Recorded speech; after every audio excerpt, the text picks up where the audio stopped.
You're listening to Trek FM. Want to join in the conversation and share your thoughts on this episode? Join the Babel Conference, our listeners' discussion group on Facebook. Just type BABEL into the Facebook search field, and we'll look forward to seeing you there. This is Steve Sansweet of Rancho Obi-Wan, and you're listening to the 602 Club.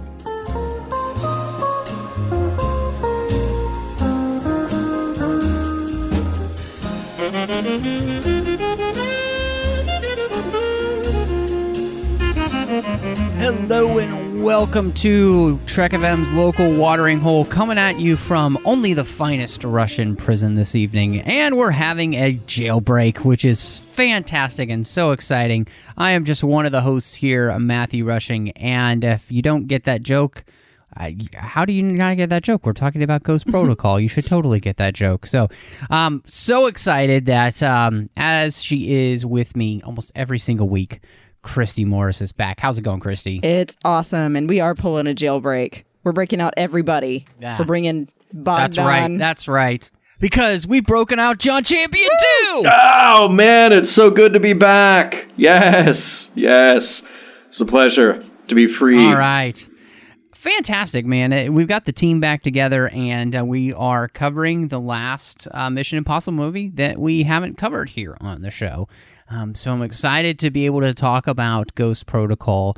I think, we could say this is the movie that, 3 was good, but, didn't do as well at the box office. This is the one that seems to really put Mission Impossible on the box office map to where people continued to get more and more excited about this. So excited to talk about it. But before we get there, Christy, we have a brand new review over in iTunes, which we were so excited to get. So very thankful for that. Yeah, thank you. Yeah, and our reviewer, and we're gonna read and call out their name here. We met on Twitter, Rafaela, and she said, found this podcast when I was looking for Star Wars book discussions, but found so much more to listen to here. Such great variety of subjects, and they gave us 5 stars, so we really appreciate that. It means so much to us to hear what you think of the show, and that you took time out of your day to write us a review over there on Apple Podcasts or iTunes. It makes all the difference when people are looking for podcasts, how many reviews you have. So the more we have, the better the reviews, the better we do. So if you haven't given us a star rating and review, if you like the show, please do go over there and give us a star rating and review. But we're wherever you get your podcast. So maybe you're not an Apple user. That's fine. You can get your Trek FM and the 602 Club fix anywhere podcasts can be caught by any podcatcher. So make sure you check that out. And we're on Twitter at Trek FM. Facebook at facebook.com/TrekFM. There's the listeners-only discussion group, the Babel Conference on Facebook. A couple ways to get there. One is on Facebook by typing Babel into the search field, or if you're on our website at trek.fm, hit discussion on any of the menu bars there on any of the show pages. You'll see a discussion button. Hit that. And then last but not least, you can send us emails. Just go over to trek.fm/contact, choose a show. Choose the 602 Club, and then that'll come to Christy and I, and we'll be able to talk to you there. So it's a new mission and a new director. And so I wanted to ask you guys, because, Brad Bird comes in to direct here. Abrams is too busy at this point, and Brad Bird at this point is really mostly known for his animated features, Iron Giant, and then the Pixar movies that he had done. And of course, he did The Incredibles, he did Ratatouille, very well received. But his only live action before this film is Batteries Not Included. And so I just wanted to kind of start here. What did you guys think about what he brought to the series? Well, I thought purely from the fact that he had done Incredibles as well, that the two kind of fit as, if you've done one, then you can do the other, because they're both in that spy genre. So I feel like he did a really great job with the direction, and that I expected him to. And this was like my third rewatch of this movie, because I think that it was just laid out in such a nice package, and it's just really fun. I think it, coming off the heels of MI3, it's a little more lighthearted, it feels like, than MI3 was with the villain and everything. So I really enjoyed the way that Brad directed this one, and meant to mention too, the writer, Josh Applebaum, he actually also worked on some episodes of Alias. So I feel like having Brad and Josh together made this a really good team. Yeah, I was so lucky that I missed that week that you guys talked about Mission Impossible 2. and I'm sure... You gotta keep rubbing it in, John. Yeah, I know. You gotta keep rubbing it in. And I'm sure that you talked about the stylistic endeavors of director John Woo on that one. And what's interesting to me is that each of the Mission Impossible films so far, so you had Brian De Palma's Mission Impossible, which in so many places we pointed out felt like a Brian De Palma film. You could just tell, like, these are the places where he's flexing his artistic creativity and his expertise. And then when we talked about, fortunately I missed 2, but then when we talked about 3 and we talked about J.J. Abrams and how he's able to really nail these sort of character intimacies that maybe we were missing before and really added a layer of depth and seriousness to what was going on. And when we get to this one, Brad Bird, and I'm so glad, Christy, you mentioned The Incredibles, because, that's sort of the perfect entry point to come into something like this. That's a very stylized movie, partly because of the writing, partly because of the animation style that they chose, and partly because of the direction and editing. And in this, I feel like, it's not Brad Bird flexing a whole lot of creative muscle, but he's getting everything right. Just everything feels right, like it belongs. And the challenge with a movie like this, or like with a Bond movie or any of the big spy genre movies, is you have to constantly strike this balance between, all right, are we enough in the real world that we understand sort of the political backgrounds and that we feel a sense of danger when we should feel danger? Or are we in this sort of parallel universe where everything is happening on sort of this surface level that we can't quite identify with, but it looks familiar enough to the world that we know? And so far, between 3 and 4 here, although they didn't give it 4, they just called it Ghost Protocol, they've done a really nice job of that, of giving us just enough character to feel connected to it, but then they'll sort of go off on a creative tangent that still puts the tongue firmly in cheek. It's funny, as you guys were talking, I was just kind of thinking about that idea of what Brad Bird brings and, the idea of The Incredibles. And I think it finally just dawned on me that the thing that sets this movie apart from the others is the kind of cheekiness of it. Like, there's so many, and part of that comes from, I think, this movie, more than any other of the Mission Impossible movies, has an overabundance of gadgetry. Like, it is just chocked full of special gadgets that they use, whether it's the gloves that he's using to climb the building, or, the metal suit with the robot that, and the magnets and everything, and there is a slight, like, as you were talking about, John, the realism versus, kind of this heightened sense. And I really feel like this is the one beyond 2, which is its own, it's in its own universe.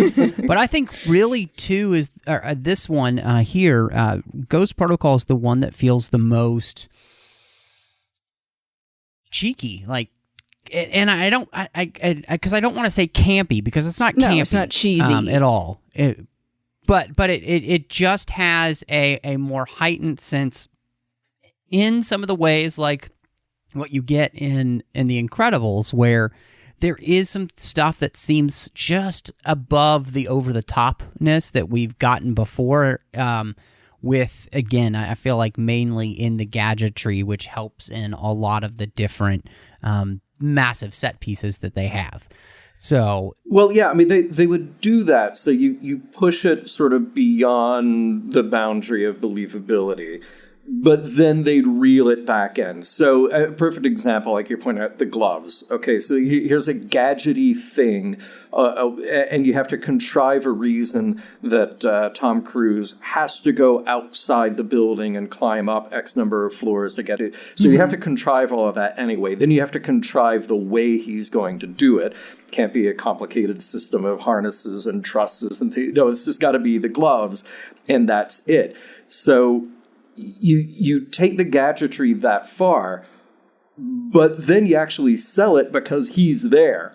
You sell it because of the way it's shot, the way it's edited, the way Tom Cruise performs it. Then you still buy the danger of what's happening. So that's what I like here is that Brad Bird, I think he keeps pushing your believability. He keeps pushing it, and you go, oh wait, it's just one more gadget, one more thing. But then he'll reel it back in. And I love that it constantly plays with that instead of feeling like you're in, as you mentioned, with 2, or if you look at the Fast and Furious movies, you're in a universe where the laws of physics are just completely a different thing.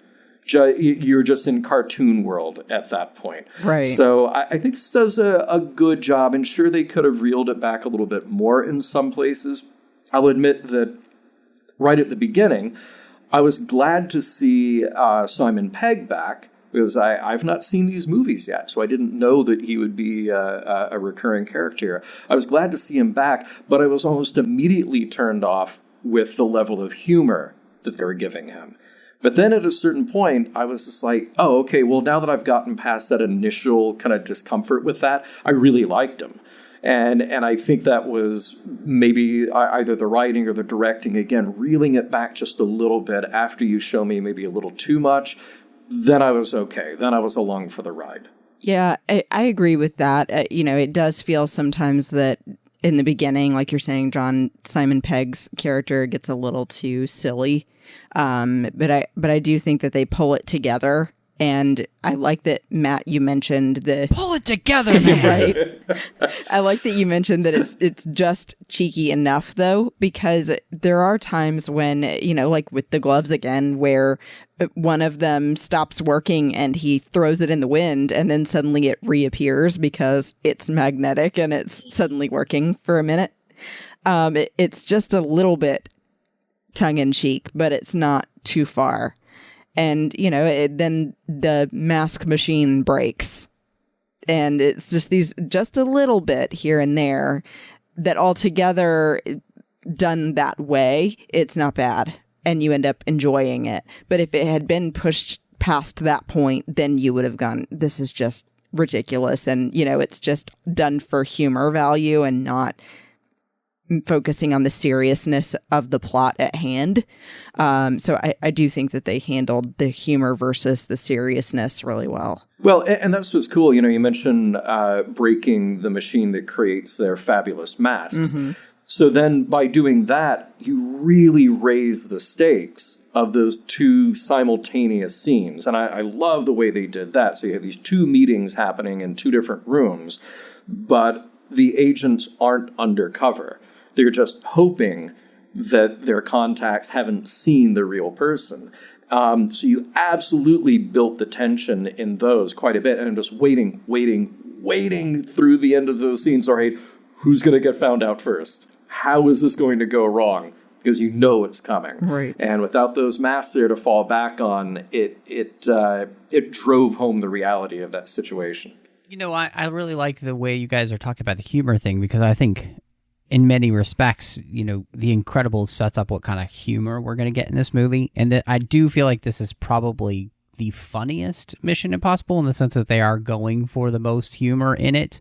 And again, I think part of that is definitely Brad Bird's direction and what he, brings to the writing and the direction, just process of it. And I think he allows... part of that too is that, when you get like Simon Pegg and Jeremy Renner and people like this in these type of roles, they're known for the kind of that like sarcastic humor anyway, and so he allows them to kind of go with that quite often in the film. And it's never a problem for me, but part of that I think is just that, you know, Incredibles kind of prepares you for this type of Mission Impossible movie. And I think you were absolutely right, Christy.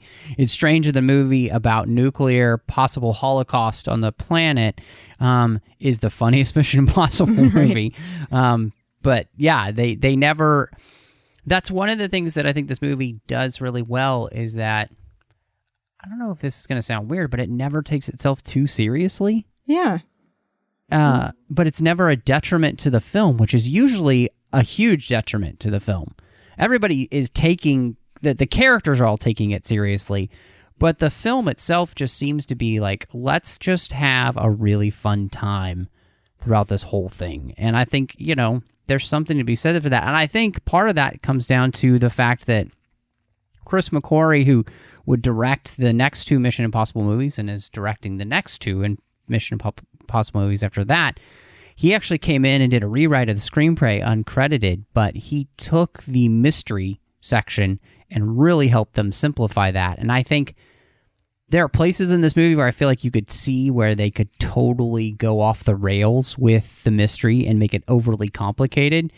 And I'm so glad that he came in and fixed that, because otherwise it would have destroyed the fun you were having, I think, in the film if he hadn't done that. Yeah, and I feel like him doing that and then working with Josh and with Brad basically ended up in this place where I feel like the 3 of them agreed on a tone being, if the world is possibly going to end, you're doing everything you can to stop it, but you stop more and examine what's important. And that sometimes, even in the darkest of times in your life, that you have to laugh about it, because what else can you do? Yeah. And they always run the risk of it being silly.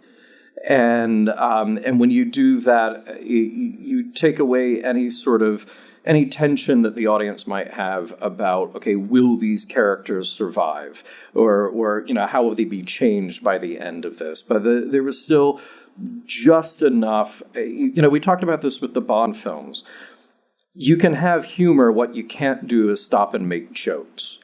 And this movie found that balance where there's plenty of humor in there. Occasionally when they stop to make a joke, I would cringe. I'll go back to the Simon Pegg thing. You know, how many hundreds of times have we seen a character in any genre, any situation, who's a little nervous, a little awkward, they babble, and then they say something like, "Oh, I'm sorry, I babble when I'm nervous." Please, Hollywood, stop writing that line or variations of that line for your awkward, quirky character. We're done there. That was one of those times where this movie got jokey. But the rest of the time, mostly the rest of the time, I was okay with the humor and it feeling natural, at least like it belonged in this universe for this movie. Well, and a perfect example, too, of what you're saying, John, about having the humor where it needs to be. I think it's essential when, toward the end, Jeremy Renner's character finds out that he actually wasn't responsible for Ethan's wife's death. Thank goodness they added that, because, I mean, you just feel so terrible for the guy, feeling like, you know, I left and then this happened and it's my fault and his wife is dead and I can't undo that. And actually, they did a really nice job, because, you know, maybe it's just conditioning from these types of movies, but as soon as they introduced Jeremy Renner's character, I felt like, okay, this is not who he says he is, and is he a bad guy? Is he a good guy? There's something about him that we need to keep our eye on. And I'm glad that there is a payoff that he wasn't who he said he was, but he was still on their side. He wasn't the mole. He wasn't the bad guy. And there was some depth to his emotional arc. So I was glad that they were able to create a twist there, but not just immediately go to the obvious place. And give him some redemption, too. Mm-hmm. Yeah, I think that's a great segue, John, into just kind of talking about the story for this one. because we follow off the third, and I wondered what you just guys thought of this kind of story, because it's something the general plot line is something we've definitely seen before. But then, of course, they deal with some of the specific story threads that have been running through the Mission Impossible series here. And so how did that one work here for you with Ghost Protocol? I felt like it could have been a little bit better in how they handled his marriage story-wise, just because the way they initially bring you out of the third movie is that they're happily ever after. They finally get a honeymoon. She meets the team. Like, everything is good. And I get that eventually, because of what he does, that she is going to become possibly in danger. That's kind of a classic thing with superheroes or spies or whatever, is that everyone close to them is in danger. But the way they explain it in the dialogue is like they separated for some unknown reason after it seemed like everything was fine in the previous movie. And then you find out that she possibly died, and then later find out that she didn't die, and it's all fine because he was just protecting her. But the point that they get to there, it didn't make sense to me. I don't know if y'all felt the same way. Yeah, well, honestly, when I started watching this and they're revealing all of this about their marriage, I was kind of heartbroken because I loved the character and where we landed in that third movie. That Julia is a real person in this movie. It's not just, the quote unquote, the Bond girl, the sacrificial lamb. They're building a relationship here. And then when she's suddenly not there and we're led to believe that she's dead, okay, really are we going this far to make sure that our hero is protected as just the hero who acts on his own, who can't be tied down to anything or anyone? Huge relief. I like the subtle, the nod they give to each other at the end. So at least they wrapped it up in a more positive way, even if they have gone their separate ways. That was just a nice sort of button to put on that.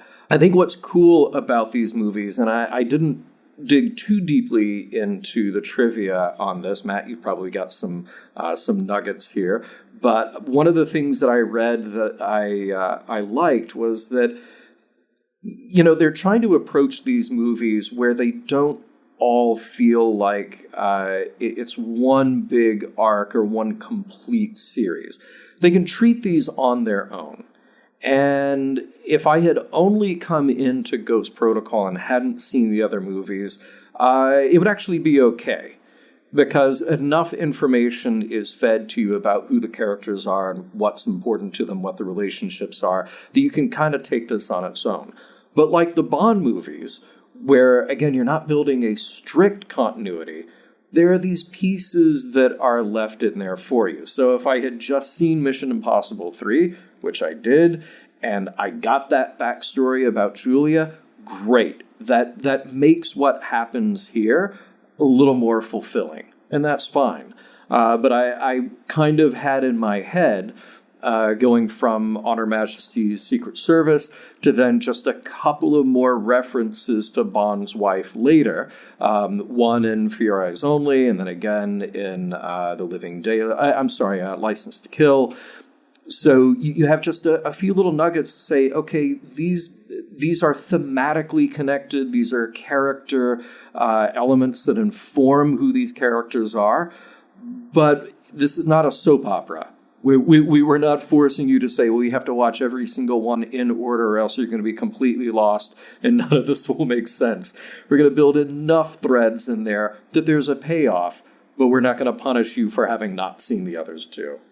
Yeah, it's something that's really interesting about the movies, and I would say that starting with Ghost Protocol, or starting with 3 and onward through Fallout, and what I'm sure that McQuarrie will do with his next 2, it really does begin to feel more like the Craig Bonds than it does what you were talking about. It's like they really start to become more serialized in that sense. Like, you can still watch them by themselves, but it's one of those things where you get more out of it if you have seen the others at this Right.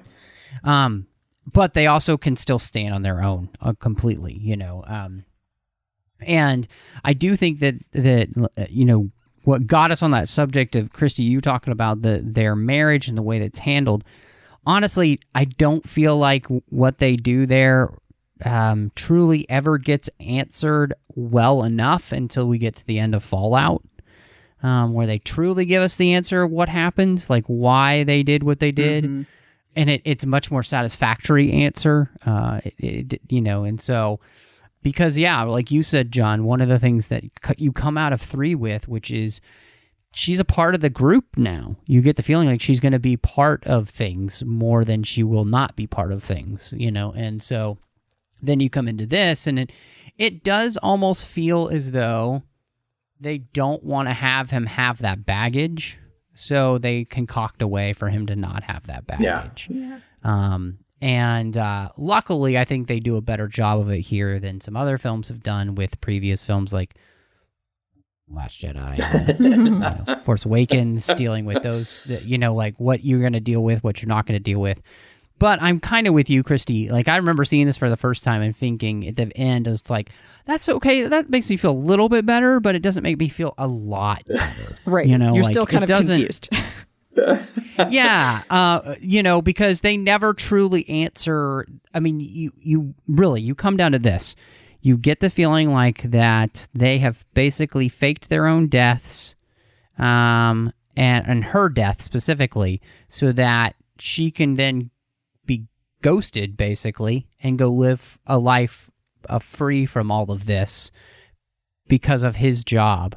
And it's like, okay, that's great, but does that mean they're like still married, or like you don't have any of those questions answered? And that's something that, like, especially when you get into Rogue Nation, you're like, I kind of hope he's not married because I like him with Elsa. And, it's just this whole thing. It's like, spoilers. Yeah, sorry, John. But yeah, so I do think, though, that overall what they do with the story here is very interesting, because I felt like that they created kind of a classic type of villain, but they fit it within the time period that we're in, and that it felt like the story itself, it made sense. Like, this is the kind of people that, IMF would go after. And so all of it together, I think, for the most part, story-wise, is something that, especially with Chris McQuarrie coming in and making things a little bit cleaner for the mystery, it definitely works for me. Even just rewatching it, I was like, okay, yeah, this movie, it works and it flows, and it's not it's not too overly complicated for its own good, which is excellent in these kind of movies, especially when, like this one, it hardly lets you breathe, especially in that last third. Like, you're from one set piece to the next and just like constantly going. And so if you were trying to keep up with like way too much story or plot, you would just get lost. And luckily they don't do that, which is great. Yeah, it was a simpler time, 2011, when the Soviet Union was a distant memory, and Russia at that time was just sort of a vague place where ex-spies still lived, and this is how we thought of Russia at the time. So it was very easy to place a sort of concoct a bad guy who's got nuclear codes, and we just got to go stop that guy. Yeah, I think that movie would be very different if it was written in 2019 and we were writing about Russia's abilities or motivations. It would be a different thing, but it fits, and it fits in this. This sort of twilight zone between what is real and what is just purely a contrivance to tell a fun, action-oriented spy movie that, as you said, moves at this breakneck pace from set piece to set piece. And I wanted to add, too, I'm glad that they didn't just completely demonize Russia, that they have Ethan make this friend who happens to be Russian and thinks he's a Russian guy named Sergei, and they show it's... Are you not Sergei? That, like, it's one bad guy and his cronies that are causing the problem. It's not the whole of Russia. It's not like just saying Russia is terrible. So... Yeah. Well, the guy's not even Russian. It's the bad guy, too. That's what's so great. Like, he's this professor who is just gone just bonkers, ideologically off the charts. Yeah. Like I guess it's a good time to talk about the villains. And with Kurt Hendricks, he is somebody who has been studying the end of the world so long that he can only see the end of the world as he knows it, and he definitely feels fine about it, because what he's excited about is what happens after the end of the world. And so he's welcoming nuclear annihilation, basically, but he says that the best way to do this, the only way that we really truly survive, is by planned, basically, nuclear annihilation. So we do have survivors, and then through the ashes, the greatest of humanity will come. Make humanity great again is basically his survival of the fittest. Yeah, see also Stromberg, see also Hugo Drax. But here's but that's a believable thing. Somebody who is driven by the ideology to such a point of fanaticism that they want to bring about the destruction of everything around them, so that they're the special ones. They're the ones who can actually rise up from the ashes and create a new world. Well, and I mean, even like Matt, we talked about that, talking about Godzilla, King of Monsters. I hope that didn't spoil anything for anybody. Yes. No, you're absolutely right, Christy. I mean, it is kind of the same plot. And it is so funny that so many bad guys feel this way. But, there is, in many ways, it's like a perverted Noah's Ark, in the sense of the idea that we're going to start over and it's going to be a humanity-based, we wipe everybody out, we decide who we wipe out, and then we start over kind of thing, there's definitely a big difference between God remaking the world and humanity, So it's such an interesting thing to see play out so many times. But what I thought about it is that it kind of made sense to me for a guy to kind of live in the darkness so long, the darkness of studying the end of the world, that he begins to drink the darkness Kool-Aid, and he can't seem to see anything other than, destruction. And so he becomes one of those people who's like, when you're only a hammer, everything's a nail, and that's his character. But it didn't seem like the craziness of a Bond villain type of thing.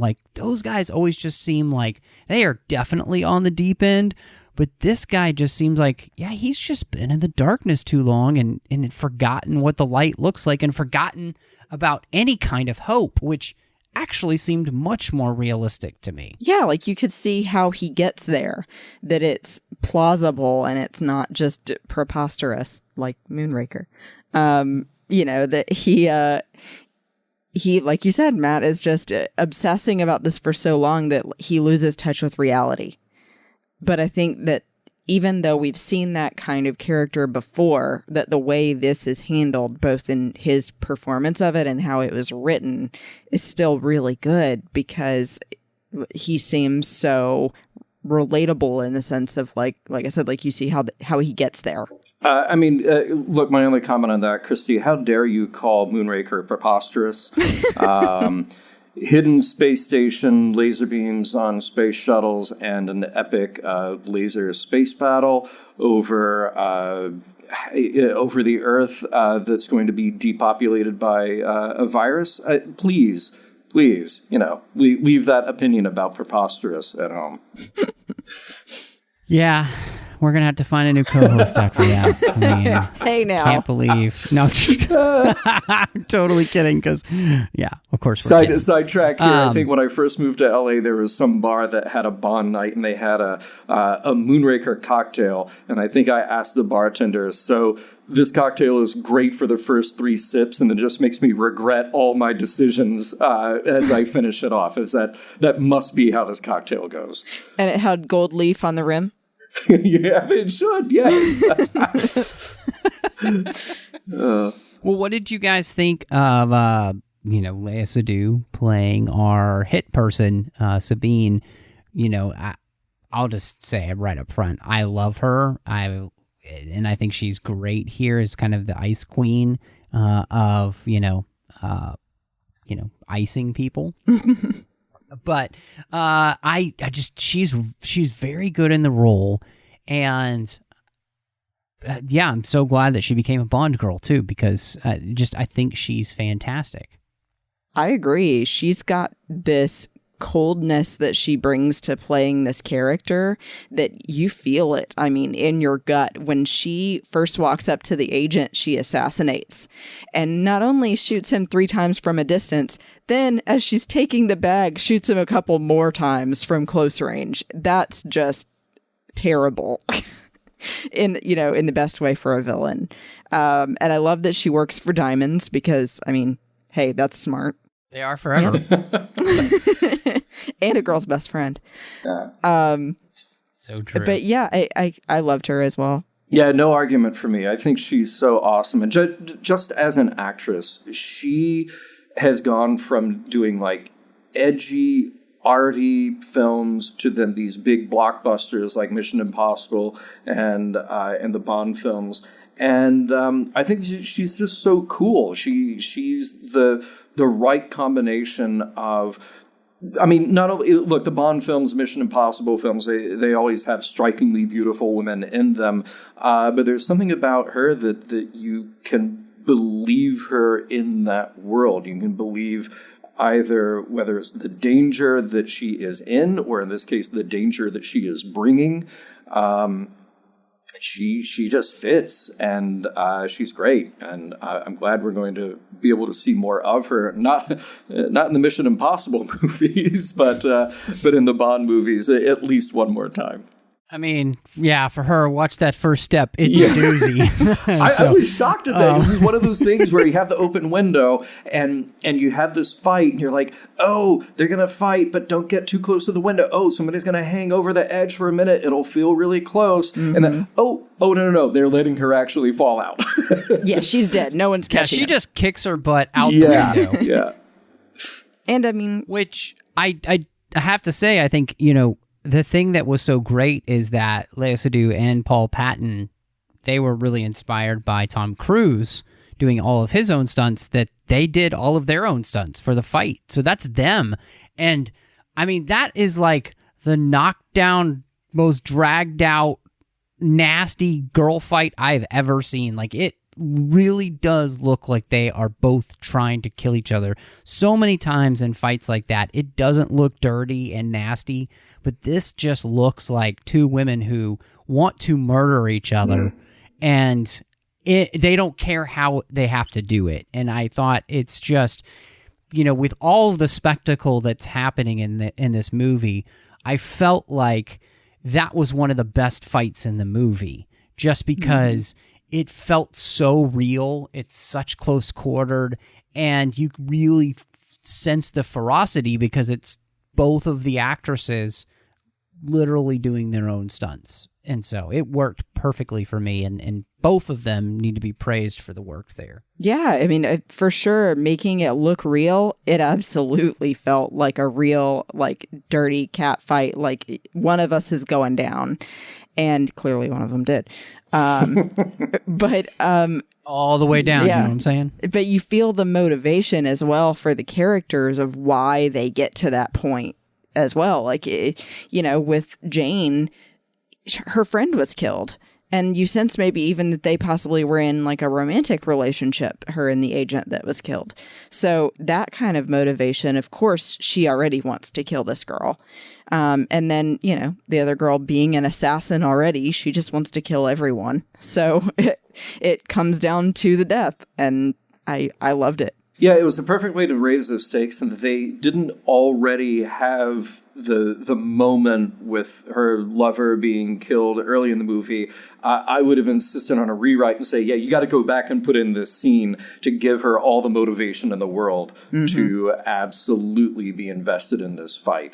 It was great, and I'm glad they went there with that fight. We have some new members of the team and some old members of the team. And so, John, you mentioned them bringing back, Simon Pegg, and obviously Tom Cruise is back is Ethan Hunt. And so what I was glad to see is just, the thing that makes Tom Cruise and Simon Pegg work in this movie is just they have really good chemistry on screen. Like, they play off of each other well. And, even in that moment, John, that you were talking about earlier with the humor of where he babbles, it's Tom Cruise that makes that work so well because he's just so stoic and, like, so kind of annoyed, and he's showing it all over his face, and he barely says anything as that character. Like, he's completely in character as the Russian general there, and they make that work. And so for me, I'm really kind of glad that they not only brought Benji back and they made him part of the team again, but I felt like they did a great job and a smart thing by bringing him out even into the field to give him even more to do. So we're not having to always, because they're in Ghost Protocol, they're not going to be going back, to headquarters like they were in the first one that he's in 3. So yeah, those two playing off with each other, I was so glad that part of the old team was back. When the way even that Benji and Ethan interact, where it's like Ethan's training him in the field, with the screen in the hallway and Benji accidentally putting his face in front of the camera. It's just those things that look, for a beginner, you would expect would happen. And Ethan is just going, oh my God. And they play it great. And I love Simon Pegg anyway, but I think that it's really nice too that they bring it back to those moments where he just puts like a hand on Ethan's shoulder, and he's like, hey, seriously though, I heard about what happened with your wife and I'm sorry. That was a nice touch. And so it wasn't all goofy all the time with Benji, and I like that. Yeah, I just kind of go back to what I said earlier in the show. When I was first presented with that, it really felt out of place, and I just thought, oh no, this is where we're going. It's just going to be the big spotlight over the comic relief, and don't be the buddy cop movie. What's that? Like, don't be the buddy cop movie. Yeah. But they managed to dial it back because they made him a part of the team, an integral part of the team. And that's such a great sequence, like you mentioned, with the projection screen to fool the Russian guard. And I like the quietness of that scene. I like the tension they built in that scene so that when you had a silly mistake, like him putting his face in front of the camera, it was goofy, but it helped to heighten the tension as well. So again, it's a super fine line that they found the right way to do it. What did you guys think? We brought in somebody new to the team, one of our new team members, and we've got Paula Patton. Here is Jane Carter, who has the relationship with Joss Holliday's character, who is the spy that dies at the beginning, getting shot by Sabine so many times, which... So how did you guys feel that she did in the role here? I want to see more of her. I thought she was great, and we talked about her standout moment, which is that fight with Léa Seydoux. And interestingly, I read that some people might think that maybe her being named Agent Carter is a reference back to Barbara Bain as Cinnamon Carter in the original Mission Impossible series. So immediately you earn points with me if you make a reference back to the original series. I thought she was very good. I mean, everybody on this team is a standout in some way. They all have their moment. I think what's difficult about these movies is that you have a star like Tom Cruise, and then the other star of the movie is the action. So the co-stars sort of are playing not second fiddle, but third fiddle there. But the fact that she stands out the way that she does, and especially with that fight, I mean, that's at least a testament to giving the characters the right moments that they need. So, yeah, no problem with her at all. I don't have a problem with her either. And I felt like I needed to mention, especially with the writing of Jane, I felt like they did really great with not making her have things too easy. Just because she was beautiful, for example, in the scene with the man hosting the party in, what was it, India? It wasn't like he instantly just fell all over her. And I like that they had the back and forth of her and Ethan, saying, make him work for it. It was funny, but then it also felt like she had a real mission to accomplish. She had to get those codes. So she was going to do whatever she needed to, but, not let him take advantage of her either. And I like that she could fight, and the actress made it look real and did her own stunts. And I just really think that she's a great character and also an actress that needs to get more roles. I'm glad you mentioned that scene, because I love that scene, or that sequence rather, with her trying to seduce him, and he's got this plan. That's pretty much the only role I would want always in all future films, is the playboy who thinks he's really suave but just completely gets humiliated. I think it's wonderful. It was a great sequence. And I mean, what I meant to say too with her not having things too easy is that she fails sometimes on her missions, and Exhibit A, killing the person that she was told repeatedly, don't kill her, she's an asset. Mm-hmm. Well, there's a lot in this movie that goes wrong. There's a lot that fails, and you have to have that in every spy movie. You have to have that in every Mission Impossible movie, because you have to have the hero sort of out-clever his or her way past the failure. So that's always going to be a thing, but in this there's just so much, and that is sort of the underlying premise here, is that all the IMF support is gone. Mm-hmm. And not only are they gone, but when the equipment fails in the field, well, you've got to be that much more clever. And even when they argue about the right course of action, that all seemed to really underline the problem that they were having. So cool to see all of that break down, but then come back together. Yeah, I really liked her in the role, and she is a character that I think, as McQuarrie is looking at the future of the series with the next two films, which I'm thinking will probably end up being the last two.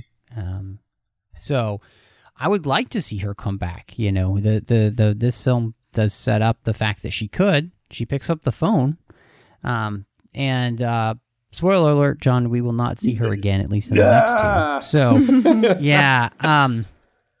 But I think that it would be great to see her come back and play a role in those, because I do think she is very competent in the movie. I feel like the more the movie goes on, the better she gets throughout it. At the beginning, she's not doing anything that's like blowing me away or anything. Mm-hmm. But as we go through the movie, I feel like she just gets better and better and better, so that I really enjoy the character and I really care about what's going on with her. And they do a great job of writing for her, but then she kind of makes me believe it, which is great. So, Jeremy Renner is William Brandt, who is definitely a character we will see again. What did you guys think about his addition here? And we talked a little bit about, the way his story works, but how did you feel like he pulls off this kind of like, he's like this strange kind of like underdog character where you just don't know what to do with him for a long while in the movie, like how to feel about him. I thought he was incredible because he just, first of all, plays this kind of role a lot that's really complex with the things that his character's having to deal with and the emotions that he has to switch through. But I love that they bring him in as sort of, the guy with, taking notes. He's the analyst. And then it ends up, Ethan's watching him and going, way too much about combat to be just an analyst. come on, like the jig is up. And, eventually them giving you more and more information about him till you know everything. And I love that they did it in that way and didn't tell you everything up front. And then also give a lot of emotional weight to what's going on with him, because he's constantly carrying around that guilt that he thinks he is responsible for Ethan's wife dying.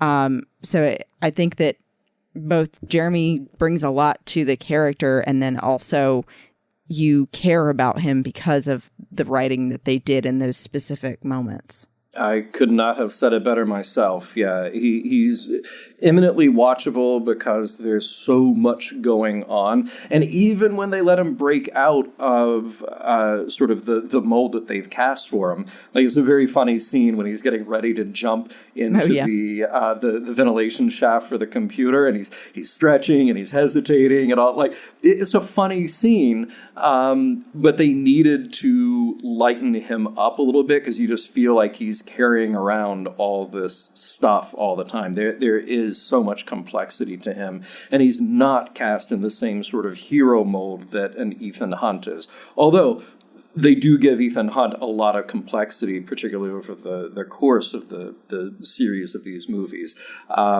But yeah, I think he's spectacular. And I love the way he is introduced in this movie, that you're discovering things about him over the long term of the film, not just all in one shot. Jeremy Renner is a really good character actor, I think, and I've always really enjoyed him in things. And part of that is the fact that he has a really witty sense of humor. And so the moments where he's like bitingly sarcastic, or just being like, you buy him as the guy who was the analyst who does not want to jump over this fan that's 25 feet down. Like he's able to play kind of the everyman well. And I think he was good casting for this. And I really like him in the role. And I'm also very glad that he's a character that continues on through the series. So I can't wait to see how they'll maybe hopefully continue to use him in the next two films they're doing. Guys, there's some serious stunts and spectacle in this movie. And how do they live up for you here? They've already set a pretty high bar with Mission Impossible. What do you think? Absolutely. The tower scenes for me got me so bad. Because I will tell you, I'm terribly afraid of heights myself. So the way that they filmed that entire sequence had me sitting on the edge of my seat the entire time, sweaty palms. So, I think that's a testament to how well it was put together. Being able to hide the cables that Tom Cruise was on, because he does like to do his own stunts. I think especially having one glove fail when he's only got those two things holding him up, that entire stunt was my favorite of the whole movie. I'm right there with you. Yeah. And it's funny because, again, you can't help, or at least I can't help, compare these to the Bond movies, partly because of this podcast that we're doing and, what we've done before. But partly because, you're talking about the creation of this huge spy-themed franchise. And for all the movies that have come along that have tried to ape the James Bond style, or what they think is the James Bond style, and they fall short constantly, and you go back and you go, oh, but really the Bond movies, not only do they do it better, they will continue to do it better. This is one of those movies where I go, man, I bet Michael G. Wilson and Barbara Broccoli saw this and were like, oh, now we can't use the tower in Dubai because they did it and they've already done it as well as it's ever going to be done. So we did go find another exotic location to do our next big set piece. But I think that's a good thing. This movie goes to so many interesting locations and makes such great use of them. Makes you feel not only where they are, but again, the drama, the tension around where they are. That is truly such a standout, the shot in the tower in Dubai. I would also say that as far as the stunts go, the car chase in the BMW i8 is terrifically well done, where they're trying to get to to stop the satellite signal going up. That's very well done. So, yeah, I don't think there's a weak link in here as far as action or stunts go. And again, going back to that fight where we lose Léa Seydoux, it was quite a surprise to me. I guess it's sort of like Chekhov's window pane at this point. If you lose a window pane in a building, somebody's got to fly out of it.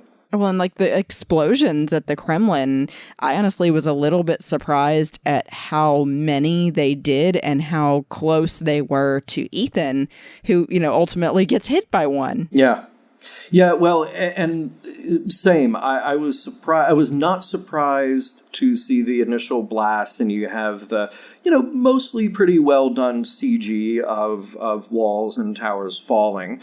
And then I was not surprised to see explosions getting close, because you have to have a heroic shot of Ethan running away. But I was really surprised, he lands in a hospital now. He's knocked out. And I loved his getting rid of the costume as the general, but the reveal of finding it later. Yeah, that's the problem, is when you have a reversible jacket that has your Russian military costume hiding underneath. Somebody might find it. Yeah, I think one of the things that I'll say that the stunts and spectacular in this movie are pretty spectacular. Every time they're doing one of their real stunts, where he's climbing the tower, it's fantastic. I don't know exactly how they did the driving in the sandstorm. My guess is that is him just driving, and then they add the sandstorm in later, obviously, because it would be way too dangerous for him to do that real, in the sense of in a sandstorm. Plus, I don't even know how you would film that either. I don't even think that would be yeah, that would wreak havoc on the equipment. Seriously. And so, at the fight sequence there, the fight sequence inside the garage, the special car garage was ridiculous, and he just takes a beating. And I like it. It comes back to, hospital, and he can't even say anything. He's just, slowly nodding his head. So all of that, I think, was really great. There are a couple of things, though, that kind of stood out for me in this last watch. One, the CGI with the Kremlin's kind of dodgy, and it does not, the Mission Impossible movies, especially these later ones, have really prized themselves on everything looking very real. And when you compare what that looks like with him actually climbing the tower, it's it does look like CGI. And not great CGI. So, and the same thing at the very end where it hits the tower in San Francisco, it does not look real at all. It just, So the a couple things there, and then something I wanted to ask you guys. This is the only Mission Impossible movie where I felt like maybe there was one action sequence too much, especially by the end. I just felt like you do your most amazing stunt with the tower, and almost everything after that is you just keep force feeding me. We talked about this, Christy. You just keep force feeding me steak, right? And it's okay, by the time we got to the fight in the car garage, I'm already ready for this to have already been completed, but it almost just felt like there's one too many steps with one too many fights, and so I like it all, but I also am. I don't know. What to say there. I don't know if I'm just exhausted by the end of it, and it's not always necessarily in the best way. No, I get what you're saying. Generally, with story structure, you feel like it should build to a climaxing point and then fall from there and have a resolution. And it felt like the tower was that climactic point of this movie, but then they kept trying to continue to build tension again. And you felt like the big fight had already happened. Why are we doing more of this? So that totally makes sense to me. Yeah, I think for me, it wasn't about there being one too many. I think some of the sequences were long. So, the car chase in the sandstorm, partly because they foreshadow that sandstorm so much. You see it way off in the distance, which is cool, but it's coming. It'll have to have an impact on what they're doing. You just don't know when. So when it finally does arrive, you're like, oh, well, wait, Ethan's got to chase down the guy, but he's got to keep going. Now he's on foot. Now he's got a car. And now we're watching the GPS in the car so he can chase the other car. That went on a bit long. And some of these sequences went on long. I think what you have to do is you've got to plant the one that legitimately needs to be the long one, which is Tom Cruise hanging from a building at just an ungodly height up, because the audience needs to gasp during that. And the others, I think they serve okay to get from place to place, or to get from information to information, which is what a spy movie needs to do. But they don't need to overstay their welcome. Yeah, that's absolutely. Yes, thank you, John. You figured out how I was feeling, which is that it was just too long. Like, if you had shortened them up, then maybe I wouldn't have felt like that. Especially, I think you nailed it, that after the tower, then that chase in the sand, it does feel like it's a full 20 minutes worth of the movie, where it's like, if you cut that down to 15 so that sand sequence part is much shorter, I probably don't have quite the fatigue I get at the end of the movie, where I'm just like, okay. And I just, one last thing on this is, I think the problem is that the movie can never outdo what it already did too. Like, as cool as the fight sequence is, and Tom Cruise, Ethan Hunt's is just getting his butt kicked like crazy in that. He's just taking a beating in that car garage. Like, that's still not as cool as climbing the world's tallest building. Yeah.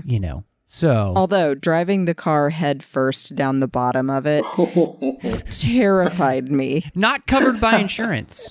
And I've been in a bad accident before, and the impact like that you never forget. And so the whole time, this time on my rewatch, I was going, oh, no. I feel like, we could talk more about the movie, but for all that we've talked about, I'm really interested to see where you guys come down ratings-wise. And so, John, where are you at with Ghost Protocol? Man, I was so happy with this movie. And, again, it's weird for me to be into the original Mission Impossible series and to love James Bond as much as I do, and other classics like The Man from U.N.C.L.E. and parody spy movies like the Matt Helm movies or Austin Powers or whatever. I'm surprised at myself that I had not made a beeline to the theaters to see these. And I liked the first Mission Impossible movie, warts and all. I appreciated what they were trying to do with that. And I understand some fan criticism of that movie, but it didn't stop my enjoyment of it. I think maybe the marketing around Mission Impossible 2 really soured the whole thing for me, and that's when I stopped seeing these movies in the theater. That was out there, and I just went, wow, this does not look like a style I want to see. Even though I knew the later movies were different, I just didn't feel plugged into it. So now I have the both of you to thank for reintroducing these to me. So I get to see these for the first time with some fresh eyes, and really do a deep dive study of it. And I had so much fun watching this movie. I think everything that we've hit in this episode of 602 leads up to why I enjoyed it, which is, first and foremost, Brad Bird. I understand that he came into an incomplete script. There are a lot of changes made, but I think his hand at this, giving the right level of humor, the right level of tension, the right level of real world versus the right level of surreal or hyperreal. I think they all fit. I think the actors having their moments to take a breath and their moments of some deep, sincere emotion in this. I think they all work really well. And I like this is something that has some connective threads back to the last movie and what I hope I will see now going forward in the other movies. So, despite little things, some action scenes that go on too long, some heavy-handed CG, a few things like that, I am going to give this an 8, maybe even an 8.5 BMW i8s out of 10. Nice. I don't know who's going to be driving around that half. I know. Well, Roger Moore, i8, clearly, but- because anybody can drive a half a car, and it's Roger True. Moore. Yeah. Yes. What about you, Christy?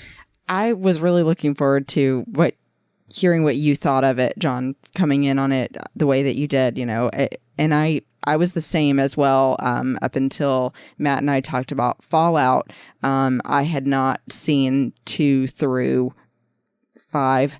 So, yeah, this was my second or third rewatch of all of them now. And I really, again, am surprised when I watch this again, how much I enjoy it and, remember the meaningful parts of it more than it's just a fun ride. But I do think that it's a good contrast to MI3 with the serious tone of that, and the way that the villain was played by Philip Seymour Hoffman being so intense. So I really like how this one, just like you said, balanced the humor with the emotional pieces of it. And I loved them bringing in Jeremy Renner. I think that Paula Patton was incredible as an addition to the team. And I think that Simon Pegg, although we're kind of used to his style of humor, still had some nice moments that fit in, like we said, the seriousness. So I'm going to also give it an 8 out of 10. I'm going to just go with diamonds. Nice. I'll take 8 out of 10 diamonds any day. Why not? Yeah. Sounds like a good call to me. Yeah, I mean, what can I say? It's a good movie. I mean, it just is. And it might not be my favorite Mission Impossible movie, but it doesn't also make it a bad movie. It's just, like there's all those things. Like it isn't, for me, I think this is 4th on the list. But it's also, I rated it 4 out of 5 stars. So this is definitely right there where you guys are, which is 8 out of 10.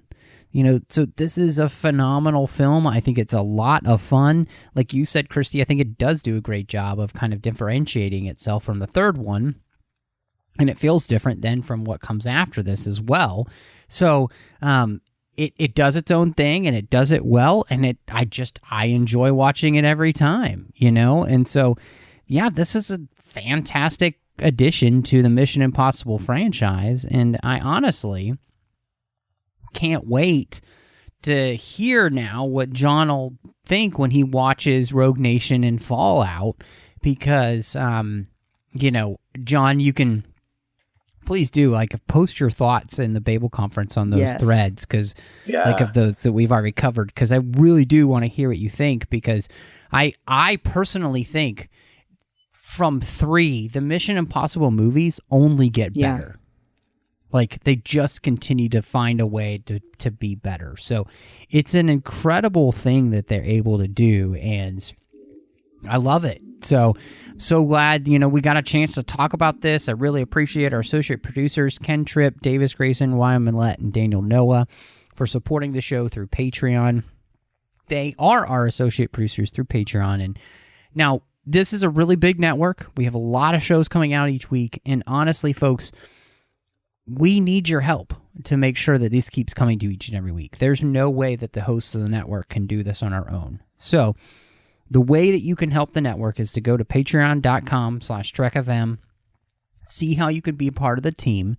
We have a bunch of different contribution levels you can give at, but honestly, every little bit does help. So again, it's patreon.com/TrekFM.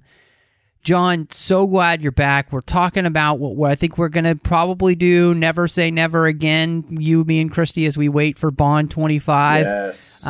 So fans can look out for that. But where can everybody check you out if they want to see what else you're up to, in internet ether. Sure. Well, the first stop would be podcast.roddenberry.com. So personally, I crank out 3 shows a week. There's Mission Log Live, and the Trek Files. So come on by and get a Star Trek fix there if you like. Now, I do other things too, not just Star Trek 24 hours a day. So you can hit me up on Twitter or Facebook. On Twitter, I am at DVD Geeks. On Facebook, I'm John Champion. And if you want to have some fun, just go over to Instagram and find me there. Slow-mo gentleman. Everything is better when it's in slow motion. That's true. It is true, right? Yeah. Not a lie. Not a lie on that. And, of course, I'm Christy, and you can find me on Twitter and Instagram at BespinBell. And if you want to talk to me, of course, in the Babel Conference, I, like Brandy, sometimes lurk around there. So I do see everything if sometimes I forget to respond. I've seen it. And in addition to the 602 Club, I do a show every other week with my friend Teresa called Sabers and Spells, about basically Star Wars, Harry Potter. We recently wrapped up talking about Game of Thrones and are starting Umbrella Academy, so you'll want to check that out. I'm also on once a month doing a segment called Fashion in 5 on my friend's show, The Star Wars Report. And I do a show starting once a month called Planet Leia on the Fanthatrax network. So make sure you look for me on fanthatrax.com doing that show. And I could be found here on the network doing The Orb with Chris Jones, talking about Star Trek Deep Space Nine when we get the opportunity to get a show out. So check that out. It's a lot of fun. We love doing it. But if anybody's wondering, it's with our time schedules, him in Japan, me here in the States, and our crazy work schedules, it has been very difficult for us to find time to record. But we get around to it whenever we can, because Deep Space Nine is our one true love. You can also find me over on the Nerd Party Network. I do 2 shows over there. One is called Owlpost. I do that with Drea Kaufman, and we're going through the Harry Potter series 1 chapter at a time. And then I'm doing Aggressive Negotiations with the one and only John Mills, where we talk about Star Wars each and every week. It is a blast. If you love Star Wars, this is the show for you. So please do check it out. And then last but not least, I'm doing a show called Cinema Stories with my good friend Courtney, and that's where we talk about films through the lens of faith.